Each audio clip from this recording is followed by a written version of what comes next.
A very warm welcome to 60 Minutes Nigeria here on Independent Television. I'm Uyag Mofwegbe in for Egosa Agbolao, and we're live in Benin City, Nigeria. Thank you for joining us on the program. Today, we want to take a look at the state of the nation and several of some persons would call it drama, but I would say developments that we have seen across this country, from one part of the country to the other. Of course, insecurity appears to be the biggest conversation in Nigeria as it stands today. Questions have been asked about how we got to where we are today. What are the immediate and remote causes of insecurity in Nigeria? What have we done to deal with insecurity? What more should we do if we must address the problem? In the middle of all that, you're wondering what has been the impact, the adverse impact of insecurity on our country, whether it's economic, whether it's political, whether it's social, for example. Of course, time will fail us to run through all of those variables in the course of the show today. But let's look at some of the very key implications of the issue of insecurity in Nigeria as it stands right now. I mean, take a look at the Southeast for starters, and you realize that so much of damage has been done in that region of the country, especially when you look at it from the standpoint of the fact that there is a gubernatorial election scheduled for 6th of November in Anambra State in particular. Some persons have referred to Anambra as the port of entry into the Southeast, and to a large extent, that's exactly what it is. From Anambra to Abia State, for example, we've seen so much of destruction being done by way of criminal attacks. We've seen institutions of government, from INEC to the police to the army, all right, having perhaps a little more than a fair share of these attacks. The most recent, and very shocking too, has been the hits taken by the Department of State Services in the same eastern region of the country. Just a matter of days ago, for example, the husband of the former DG of NAFDAC, Professor Dora Akonyele of blessed memory, was gruesomely murdered somewhere in a town in Anambra State. The proscribed indigenous people of Biafra, IPOB, has come out time and again to say, look, even though the federal government has continually fingered us in all of these attacks, our hands are not in it, we're not involved in it, we have no idea who is behind these attacks. But again, as expected, the federal government would act up in a bid to ensure that this whole madness is nipped in the bud. But along those lines, just yesterday, the Honorable Attorney General of the Federation, who doubles, by the way, as the Minister of Justice, Abubakar Malami, SAN, has come out to say, look, there's a chance that state of emergency could be declared in Anambra State in particular, because according to him, the Constitution, all right, clearly confers on the federal government the responsibility of protecting lives and property. And to that end, it is sacrosanct that the democratic process, all right, be protected at every point in time. And then you're wondering, what really are the manifestations of a state of emergency in a country? One of them, which is very key, experts will argue, is that the president will not have the, if you like, presidential latitude to suspend the Constitution, given that circumstance, to say, look, let's go full throttle. Let's bring every option to the table and then maximize these options in such a way that we deal with the problem right in front of us. How much of implications would that hold for not just Anambra State, not just the southeastern part of the country, but for Nigeria as a whole, especially when you look at the fact that INEC as an institution of the government has also taken enormous hits from these attacks, and people have talked about how this will affect not just the governorship election in Anambra State, but several elections going forward, including the 2023 general election. 2 days ago, INEC chairman held a meeting with stakeholders in Abuja, where he clearly stated that if this trajectory is not intercepted, if there's no interruption or disruption of sorts in the middle of it, it will be a huge threat to electoral process in Nigeria. What are the chances we can leave the woods anytime soon? And what must we do as a government, and of course, leveraging interagency collaboration to ensure that we run circles around this very crazy situation we have on our hands? My guest on the program today is one person who has been a politician, He's a media consultant. He's a public affairs analyst, and he has spoken also to many of these issues every time we bring him on air on television. I'd love to welcome especially Honorable Rotarian Agarese Idubo. It's a pleasure to always have you on the program. Thank you very much. I'm glad to be here. Great. I spoke with you yesterday about this and just give you a hint as to what the focus is. And I could tell your interest because you have always been interested in issues like this. But let's look at where we are coming from with all of this. Many Nigerians I talk to would say, look, 5 years ago, 10 years ago, no Nigerian would have believed we will be here today. But here we are. I don't want to think that anybody would have thought that we would not be here. Looking at the quality of leadership that we have. In 1984, I don't know if you remember that, Sonny Okosu sang a song and said, "Which way, Nigeria?" Yes, I grew up to meet that song. Which way, Nigeria? Yeah. That was about 37 years ago. We're still asking the question, which way, Nigeria? Because he looked at Nigeria at that time, the quality of leadership, which to my mind has not even improved. What has happened to Nigeria over time is a progressive degradation. And we keep asking ourselves, how did we get here? It could be difficult to answer, but I even ask myself, how did we get here? Because if I look at how Nigeria was so many years ago when I was a very young person, I started to wonder, how did we not get to where we are now? The very simple answer is bad leadership. That's all I can adduce all of this. One, 5, 6 years ago, when Mr. President took the first oath of office as a civilian president, in 1 year we'll decimate all of this. Some of the ministers then joined him to say, in 6 months we'll get Nigeria back to its security status. Right. But now it has progressively gotten worse. Now, see where we are now. A friend of mine said to me that in the southeast, as at today, even if you are driving, you must engage your rear mirrors to look at your side mirrors, to look at your back. You are driving, your heart is in your mouth. You can't even drive. You're not even if you are walking, you are watching. One will say, yes, insecurity has become hydra-headed, but until we address the issue of leadership, policy somersault. Today we have one policy talking about this, tomorrow another policy. Nobody talks about how to align policies. When the insecurities are in the southeast, people thought it was, okay, IPOB could kill government officials that were fighting IPOB. When government officials now also took some security measures, they went to politicians. Politicians now are also taking some measures, not the ordinary people. Now they are not fighting the ordinary people. And once this is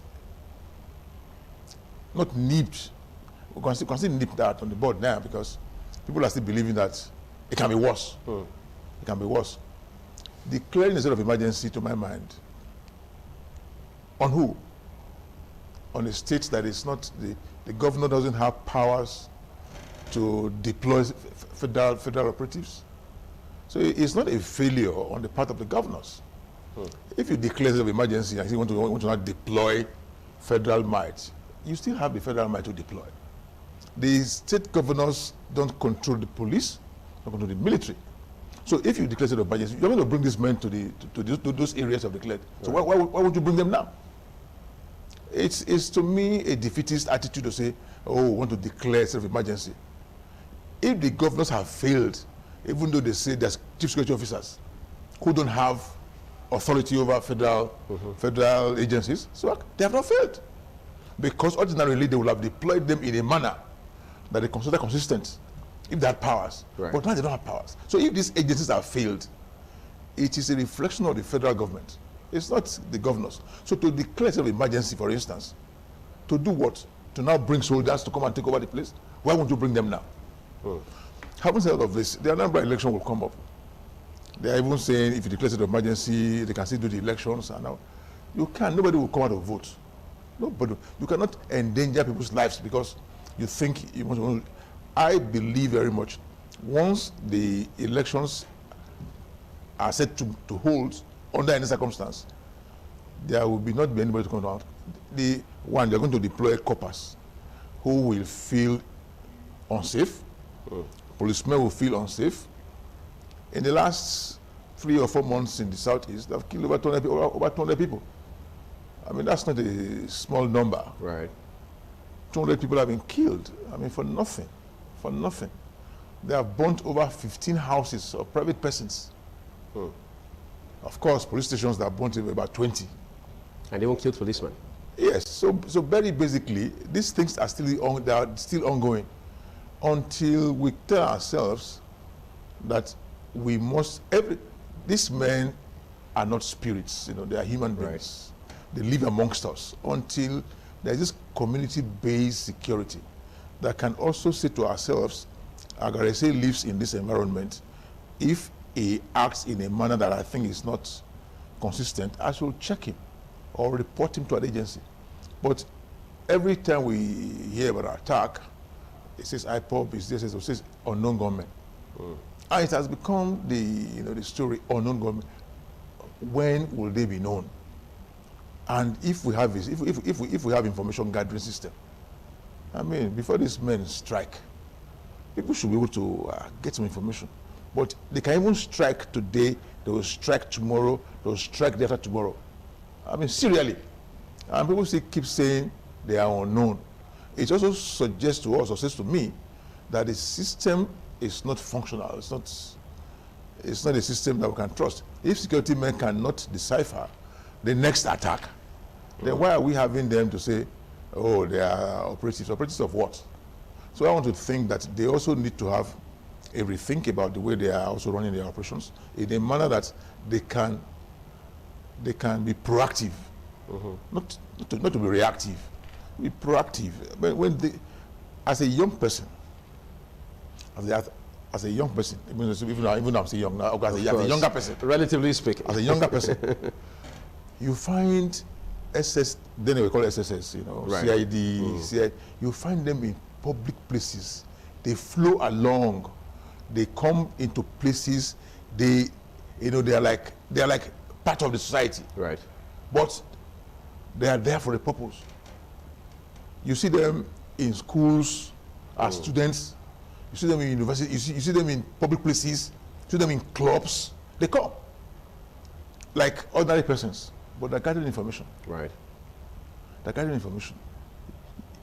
You can even see some of them pretending to be drunk. Covert operation. Yes. They pretend to be drunk, but they're gathering information. Right. You think that? And what are all those things now? So these are issues that I think they must bring back to the fore. If you have operatives everywhere, gathering information, not in the comfort of your office, you carry a gun and be staying there. Get involved in every part of the society, and you gather information, and you process the information. At times they could gather, but they may not process the information. And before they even start to process, the people have already struck. And that is not what we should be thinking about. So I want to believe that this country, we must rethink Nigeria. Rethink Nigeria in a manner that every person will feel to be a part of the whole. So that you will be looking at Nigeria and say you have a stake. Most people just be like, I don't have stake. The country can go to hell because, one, this is one country, prior to 2015, unemployment, youth unemployment was about 19%. Now it's 34%. So, I mean, it's 34%. So it's easy to engage idle persons. You just find a man who has no job, and over time he's been on the street, and you just offer him a small and let him go and kill himself for what he doesn't even know about. Like Fela, said to us many years ago, we are like zombies. Tell him to go straight, he just goes, he kills. He doesn't even understand why he wants to kill. Go and kill, go and die. put down for reverse. No, it doesn't have a conscience to be able to decide for himself why he should do or not do. So until we start to get our people to understand some actions which they must not take or which they should take, to that extent we shall remain in this kind of situation. But I only pray that it doesn't get worse, because by the day it's getting worse. When kidnapping started, it was kidnapping, they were kidnapping Oyinbo people. Right. We say, okay, now Oyinbo did the kidnap. When Oyinbo's now finished, they took on politicians. Politicians now also wised up and got themselves more protected. That took on the ordinary people.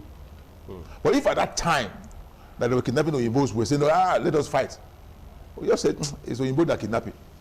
It went, Oyimbos got finished, they took on politicians. Politicians now wised up, ordinary individuals. So if we had stopped at that time, and that is the kind of thing that we also not tell ourselves, oh, it doesn't concern me, I'm not the one. It could get to you eventually. Right. So it was important for us to have jointly fought at that time, to have nipped on the bud the issue of kidnapping. When Boko Haram started, say, okay, they were killing Christians. Okay, it doesn't concern us. Okay, they're killing Christians. Now they're killing Muslims too. But if at the time they were killing Christians, the Muslims rose up and said, okay, we must stop this. Maybe by now, we'll not be here. But now they're also killing Muslims. Then we're burning churches. Now they also burn mosques. They have killed quite a lot of Muslims too. So one starts to wonder. Some will say, okay, they are not, they are, some persons say, but having said all of this, by the time these things started, if Nigerians were proactive, we would have been able to stop these things at the point where it started. But now it has become hydra-headed, and everybody is now trying to look for what to do. The Southeast will snowball into the nation very, very shortly. Because if it has taken a whole region, it's a whole region. Right. Like the one they said they have a security outfit now, it was there before. It was there. The Ebubagu. Yes, it was there. It's not a new thing. Not a new thing. Even when they said they reawakened it in April, prior to April it was there. They had some things close to that before, which did not function well. It did not function well. This one they're going to do now, some individuals were also frustrated because yeah, go ahead. Yeah, they were frustrated because they understand. They understand that we must create problem in this East because they say we're not good enough to become president of Nigeria. We must spoil Nigeria. I want to talk to you about intervention in a minute. Yes. But first, let's look at the fact that the federal government has continually fingered the proscribed IPOB or IPOB in all of these attacks. And they have also come out with statements time and again to say, look, we don't have any hand in all of these things that you're saying. Some politicians are just leveraging the situation to give a dog a bad name and so on and so forth. What are your thoughts, really? I'm sure you also read that 2 days ago, a legislator was embarrassed in Ghana because the president said some of the sponsors are in National Assembly. I mean that is to say that there is. It's not a very. It's not as simple as we look at it. It's more complicated. It's much more. If these persons are sponsoring, why are they sponsoring? Why? What's motive? What's the motive? What do you want to achieve in doing that? So it is not as we are looking at it. For some persons, they want to create a situation whereby there will be a total breakdown of law and order. They have always said, yes, we did some, but these ones now, we're not involved. We're not involved. And it's, and again, IPOB too is also, they're also divided. I mean, okay. Yes, they're also divided. Organized. Yeah, one side is here, another side is there. Even like the Ohanese, one side is here, one side is there. And they have a way of dividing people. This kind of politicians. They just create a situation whereby all of you will just feel bad about each other and you fall apart. All because they don't want you to unite. It would have been easier if you were fighting as a united front.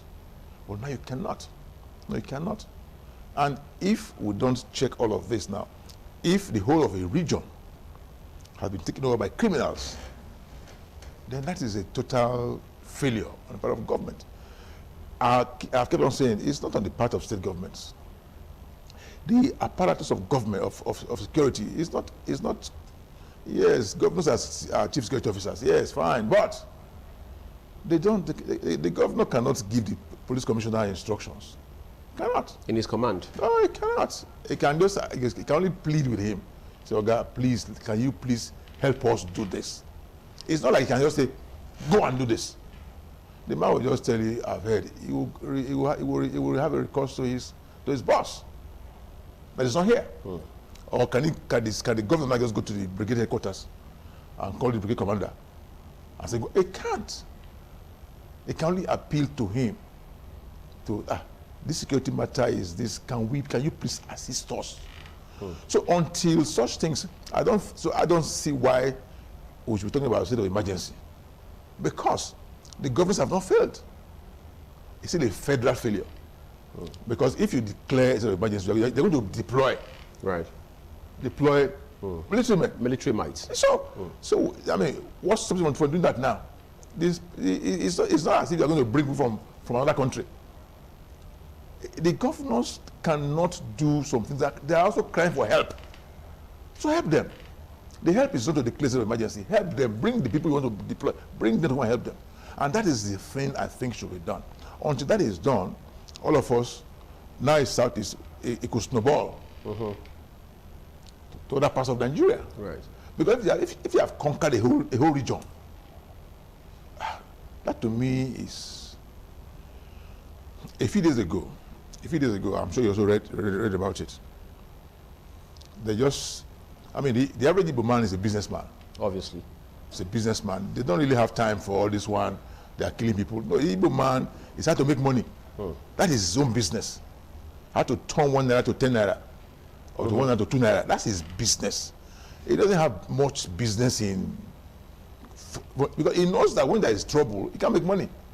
Right. So an average Igbo man is a peace-loving person. It's a peace-loving person. So when we now start to have this kind of, who are these Igbo men who are now creating this kind of situation? Bad impression. Where they are no more making money. The Igbo man likes making money every second. And now with this kind of situation, they can't make money anymore. I just want to talk to you about the POB, the IPOB. Yes, quickly. They have had, some people say it's a grip. Yes. But I'd rather say it's something around an influence, very substantial influence on the Southeast. I mean, they've declared time and again sit-at-home orders. And we've seen compliance real time across those states. How does that happen? No, you see, when you say compliance here, but it's a forced compliance. Okay. It's not a voluntary compliance, People, okay, fine. The first time they declared it, people flouted. And they were beaten, they were injured, they were killed. Some were killed. So it's fear. In a bid to enforce compliance. Yes, it's fear. It's not a voluntary compliance. No, it's not voluntary. People fear that if you flout it, something can happen. Even some area boys can even go and kill you. They'll say it's hypo. So it's not as if people are complying because they want to comply. Right. Not because it's a populist thing, okay, let us go and comply. No, out of fear. Out of fear. So these are issues that the government on its own should be able to also decimate IPOB. But IPOB is like, commanding, and they force you to obey the command. It's like if you ask me to do something and I do it involuntarily, yes, but if you want me to force me to do it, then I'm not loyal to you. No, that's not loyalty. That's not. So IPOB itself needs to also understand that people are obeying or complying out of fear. Out of fear. Because each time people, there are records of persons that were killed for not obeying the sit-at-home thing. So if you see one or two examples, you don't obey the next. So you just say, let me stay at home. That is the thing about IPOB. But IPOB itself is also saying we are not involved in all of this, even though we are agitating. But this one, all these ones now happening. We're not involved. So governments must also wake up. I look at information gathering. I still talk about information gathering. Yeah, intelligence. Yes, you must gather information properly. you must start to know some things. It could be information, it can be intelligence gathering, but at times for information, and you don't need intelligence to gather information. Of course. You know, you just gather them and put them together, put them all together. I gotta say, you sit down, get some, put them down, look at them. What can we do with this information? Okay, fine. These guys are looking at that angle. So, how do we block that angle? Do we allow them strike first to see how they, or let us go and wait for them somewhere? As they're striking, we are hitting back. But they will just strike, and then we'll be crying. Every day they strike, we'll be crying. No. If they strike and it's a counter strike, then it can be, you know, but they'll just strike and run away and say, oh, they came and now we are looking for them. No, that's not my idea of security. That's not my idea of security. If they strike and you fire back, let it be said that, oh, they killed one here, we killed two here.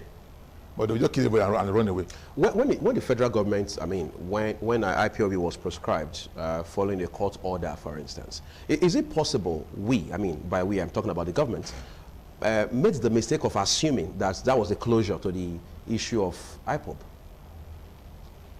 IPOB is a movement. Did the government understand that, given what we now know? No, it's a movement. It's not one person. It's just a movement. It's like the Shiite group. It's a movement. It's not one. You know, it's a movement. If you proscribe the thing, the people are still they're still there. They still believe. They still believe in whatever they believed in before, and they still believe that they must determine. They must be able to say, okay, fine, this is where we want to be. The Igbo man believes that he needs independence, right? Because you see, again, it's also systemic failure. Is again because of bad leadership. Otherwise, why would an Igbo man say, I want to be president? Why? If the system is running well, nobody cares who is president. The system, you will not care if it's an Igbo man or Hausa man. If it's running well, the country is well managed, nobody cares who is president. People are now talking about, oh, it's our turn because we are being marginalized. Somebody is punishing us somewhere. If the country is running well, in all fronts, nobody will bother about who is president. Now, people are saying it will be our turn because we also think we must go and develop our area if we have our own. That to me is not how it should be. That's the issue of zoning. Yeah, no. If the country is running well, if you bring a man whose head is well screwed to his neck as president, you don't require to say whether it's my brother or my sister. He just runs the economy well, runs governance well, does everything the way they should be done. Nobody cares about anything. I mean, what you want, you get. It's only when you don't get what you want that you have to ask, who is this person? Okay, is it my brother? Is it my sister? No. I just believe that if you have the right president or the right governor, the right local government chairman, you don't need to ask where he's from.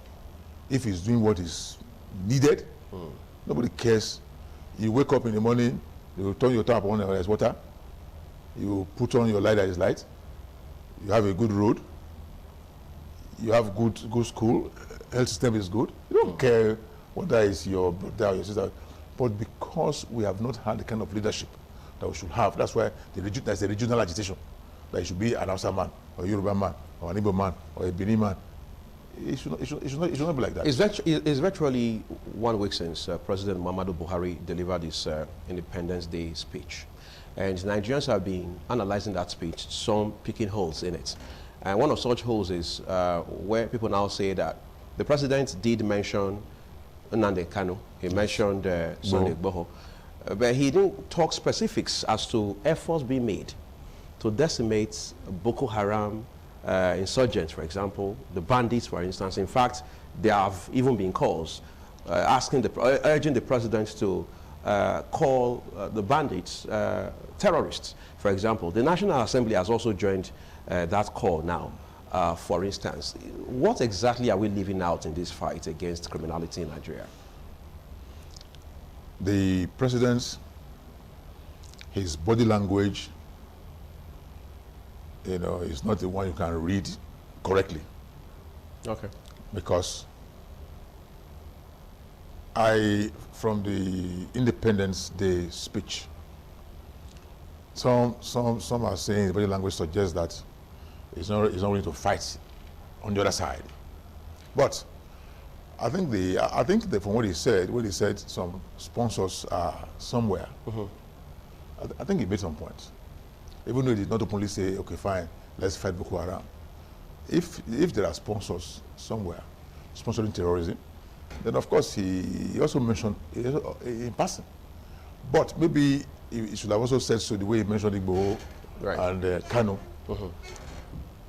We have not been able to say this is the leader of the Boko Haram, even though they have killed their leader 10 times now. That Shakao. They've killed him 10 times. You know, this is no, 9 times. So they have always been killing him. They'll kill him now, and they'll kill him again.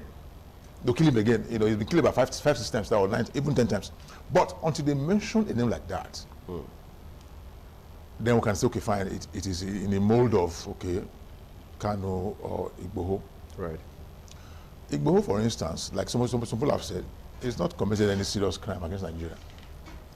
I mean, so many lawyers have said they will defend him. They will stand and be sure he has not committed any crime against Nigeria. And that is the one people are just looking at and say, he has. But, sorry.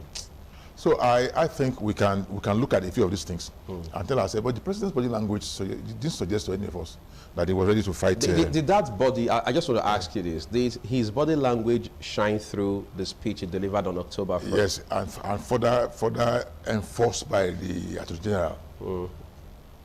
The Attorney General himself, again, too many things to talk about him. But very basically, Mr. President, I think he means well for Nigeria, but his actions don't suggest that. He means well for Nigeria. Maybe some persons are not doing what they should be doing concerning him, because you know he has some persons who maybe he believes will be able to do some things. There are some ministers who I'm sure are not telling the man. The president could just be somewhere, he has lost touch with the ordinary people. Maybe he expects one Agarese or one Uyi to be telling him how Nigerians are feeling. Maybe he may not be able to know directly. He should know, but if he doesn't know, some person should just say, Mr. President, I mean, your people are suffering. Right. But those persons may just tell him everything is fine. And the man will be wondering, why are people crying if all of you are saying everything is fine? So it's those are the real people who are enemies of the people. Those persons who are supposed to be telling him that, okay, these things are not working well. Right. We require X, Y, Z to make us popular or to make people accept our leadership. And if they don't tell him, oh, God, you are doing well. I mean, you are the best president that Nigeria ever had. The man will just say, okay, this Agarese must be very stupid man. I mean, if we is saying I'm doing well and it's my advisor, then Agarese can go to hell. But that's not to say that the man should not even know what is happening in the country. Or feel the pulse of citizens. He should, because I mean he has a family. I mean he has children, he has a wife, he has, you know, friends who should be honest enough to tell him, Oga, even though you are our leader, you are the one providing food for him, but these people are suffering. You know, let's do X, Y, Z to, so to speak, ameliorate or whatever. Security is the greatest threat to development. Greatest threat. In a place where people are feeling insecure, you can't do business. You can't grow. You can't even attend to anything.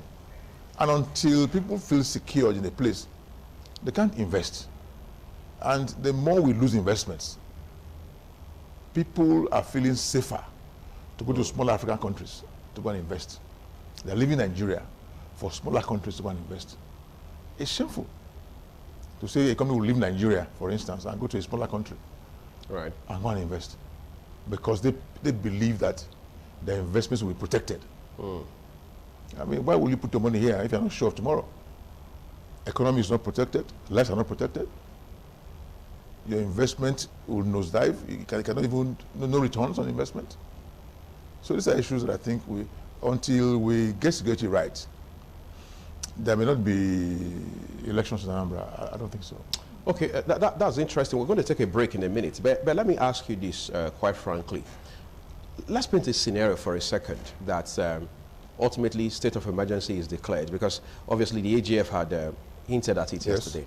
Ultimately, I mean, hypothetically now, state of emergency is declared in Anambra State. What could be some of the key outcomes from such a development? Like somebody said to me yesterday, if there is a state of emergency, they will put soldiers everywhere. People can go and vote. They will protect you. People can come out and vote on the day of election. Even at that, if ordinarily you will have gotten about 1 million votes, and you're getting 100,000 votes, Right. will you say people have come out to vote? But the way results are declared, they will take it from the 100 people that came to vote. They'll say declare a winner. But will you now say it's sufficiently representative of the people's mandate? No. No. So if they declare of emergency in Anambra, for instance, and they deploy soldiers everywhere, and they bring them to come out on the day of election, so they'll protect materials, protect INEC officials, protect the youth corps, protect everybody. Come out and vote. People will not come out and vote. People will not come out. If you see one soldier on the street, you will just tell yourself, why should I go out? Assuming there's a breakdown. Yeah. So people will just not come and vote. So what I think they should do between now and the November 6th is to try to make people feel that the environment is secured and good enough to make them come out and vote. I mean, somebody said to me that they're not even campaigning.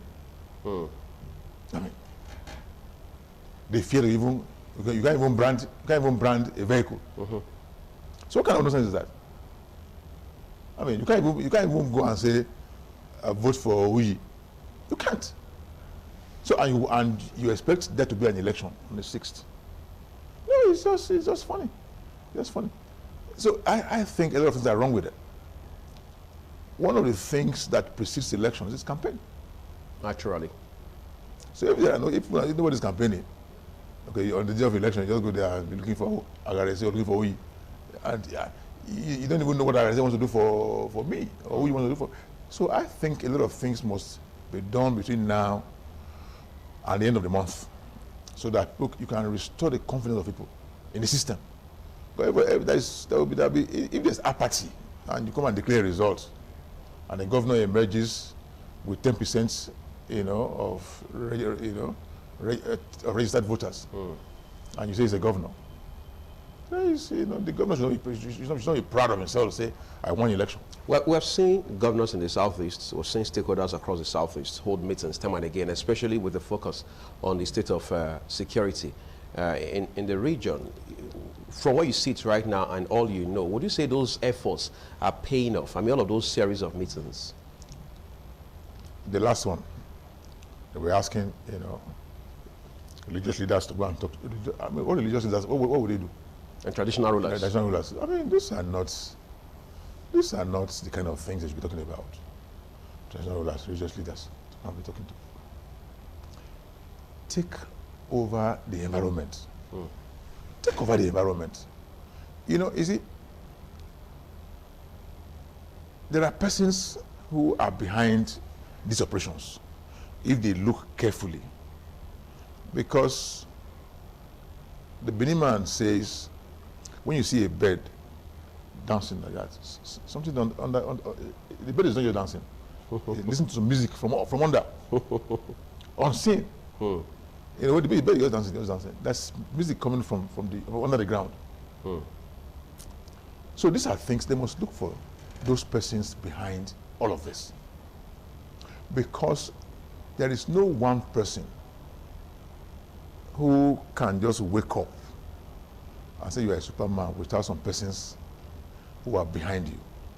You can't just go to the street. There will be some persons who are saying, go on, we are here. So those are the persons. What is their source? Right. This source, check the source and nip. Otherwise, you'll just be fight. If you fight the man is still, the people are still there. So I want to believe that these governors, they tried their best, but I'm not sure they did what was right. It was like a no issue or a no conference, because they didn't achieve much. They didn't achieve much. Because you know that they said to them, what are we going to say to you? I mean, you are the ones who are security operatives. What are we going to do or say? So you go and look for how to stop this. It's not we. We can always talk to our people, but you show strength, show force. Let people know that you can counter. Not people should not be hearing that they hit and they ran. After hitting, they run away. No, I mean there should be a counter. Not the man. Maybe proactive measures being put in place. Every time we hear they did this and you're looking for them. That to me is not how it should be. When they hit, somebody is closing up. Rather than play catch up. Yeah. Okay, we want to take a quick break at this point. The idea is just to catch our breath a little, and then we're back shortly to conclude this discussion. Stay with me.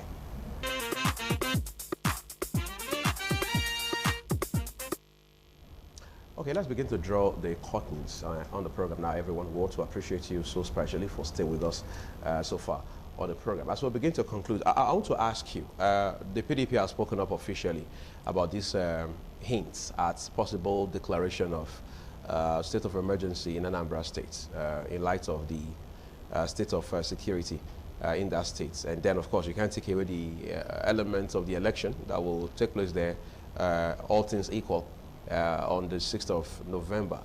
And then you have the Ohanese Ndigbo, the highest social cultural group of the Igbos, now saying that they are also suspicious of the hints that the AGF dropped yesterday. Then the incumbent governor of the state, Willie Obiano, is also now saying that well, security starts and ends with the federal government. They should do the needful, but state of emergency is not shouldn't be an option. But it will appear that the president, on account of the constitution, already has that latitude to go this path full throttle. Is there anything else that can be done? No, nobody is saying it doesn't have latitude. He's saying no. I mean, but you can only fault a man who has failed. The governors have not failed. Okay. You know, if you give a man, how do I describe it now? You give a man something to do and you don't give him power or authority. Yes, or resources. He cannot. Look, listen, the federal agencies are not within the confines of the governors. If you declare an emergency, what would that mean? You bring soldiers, Abi? You bring you bring force. This governors don't have power over those kind of things. So you bring them now and support the governors. If the governors have failed, either the man out of corruption, people are now fighting. Say this governor is corrupt. Then there's unrest. They are fighting the governor for being corrupt, fighting the governor for one creation of his. You can declare state of emergency, and the man will go to hell. But this is not his creation. Right. This is not his creation. So it will be unfair to a governor to declare state of emergency on this matter. On this matter. So if you declare state of emergency, you're going to deploy force. Bring the force now to support the governor. Yeah. So it's not the governor's creation. What we have now is not. It's not. So I may be wrong, but I think it would be unfair to say to the governor, "Oh, you are failed." No, because he does not have power over these agencies. You know, it doesn't have power. It doesn't have power. You know, you can't command the police commissioner, can't command the brigade commander or the Air Force commander. It can't. So these are issues for me. If they declare, the Ohanese, like I said before, you see, they must speak with one voice. Another group countered them yesterday. Speak with one voice. Be united until you refuse to be decimated. You refuse to be divided. Just remain, even though you can disagree with yourselves, but accept a common leadership. And until you do that kind of thing everywhere, people can always take it for granted, take it for a right. So I want to believe that one way to fight insecurity is for all of us to concert and say, okay, fine, we must all act in unison. I mean, it should be concerted. All of us must agree and want to fight, and fight in the direction with very clear conscience and sincerity, and fight. Otherwise, once we bring in some preponderant things, there's no we can't win this kind of war. I want to talk to you about just two more issues before we're done. The first will be some persons have called these experiments being carried out by the military. Now, we have one for the southeast, we have one for the south-south, we have for the southwest, and then there is one for somewhere within the north central or the middle belt. Basically, the idea is to forestall further breakdown of law and order, nip all of this violence in the border and so on and so forth. Just 2 days ago, one was launched in Benin here, somewhere around Eho in Edo State, basically, and we saw the military might that was in display, for instance. But again, how we bring that to the streets, so to speak, is another kettle of fish altogether. But is it not out of place that in all of this, we don't seem to be giving enough credits to the military, given all of the work that they do, how they literally put their lives, men and officers put their lives on the line, just to ensure that we get some results. I mean, this war has dragged on for far too long. No, I don't know what you mean by being by credit now. I mean, people acknowledge the military. Because most times it will appear that it's a matter of us not seeing results, because people keep saying since 2009 it's been incremental in terms of the fierceness of the violence that we see. Yeah, it's a very common thing to say. People don't care about efforts, they care about results. Okay, that's what we are now, right? Yes, people don't care about efforts. He's working very hard. Yeah, what's the result? So if you say, efforts, most times people don't care. It's a result of the efforts. Unless you are saying to us that they are overwhelmed. I mean, because ordinarily they should be on top of the situation. I sympathize with them. I sympathize with the military because at times we hear that they don't have equal firepower. Okay. So I sympathize with them. I mean, if you are going to fight a man, for instance, whose power is superior to yours, he has equipments that are 10 times superior to yours. I mean, you're also careful. But if you have equal firepower, can match, then you can go on.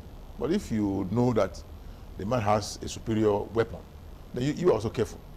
I sympathize with the military. I have a lot of military friends, and I hail them. I sympathize with them because they have clearly, on occasion, said they are not as equipped as they should be. As they should be. So the federal government should equip them sufficiently well to make them fit for the battle. Otherwise, I mean, you are just endangering the lives of these fine young men.